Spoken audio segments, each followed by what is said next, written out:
लाडूची quality पूर्णपणे बदललेली आहे. बुंदी पूर्णपणे कच्ची आहे, तेल व्यवस्थित नाही, क्वालिटी व्यवस्थित नाही, तेल पूर्ण बाहेर येते.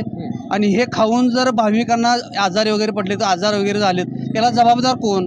नमस्कार, पंढरपूर पीपल्समध्ये सरचं स्वागत करतो. काल आपण पंढरपूर पीपल्सच्या माध्यमातून लाडू प्रकरणाचा जो कच्चा माल तयार होतो अशी भाविकांनी आपल्या चॅनलला वृत्त दिलतं किंवा मुलाखत दिलती, त्या विषयावर मंदिर समितीचे कार्यकारी अधिकारी राजेंद्र शेळके साहेब आपल्यासोबत आहेत. त्यांच्याशी आपण आज बातचीत करूया.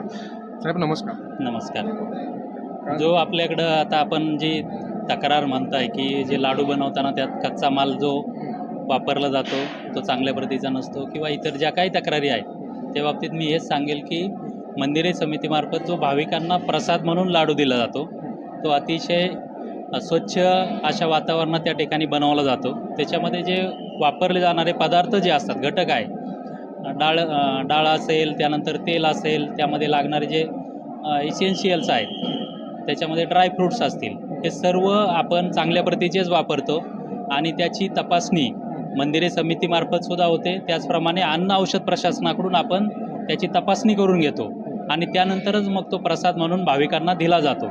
तरीसुद्धा आपल्याकडे जी तक्रार प्राप्त झालेली आहे त्याची समितीने दखल घेतलेली आहे. पुन्हा एकदा आम्ही स्वतः अधिकाऱ्यांनी सुद्धा त्या ठिकाणी जाऊन सूचना दिलेल्या आहेत. त्याचप्रमाणे अन्न औषध प्रशासनसुद्धा ते काही ज्या सूचना करतील त्या पद्धतीने त्यात नक्कीच सुधारणा होतील. हे होते राजेंद्र शेळके साहेब. यांनी लाडू प्रकरणात प्रतिक्रिया दिलेली आहे. धन्यवाद.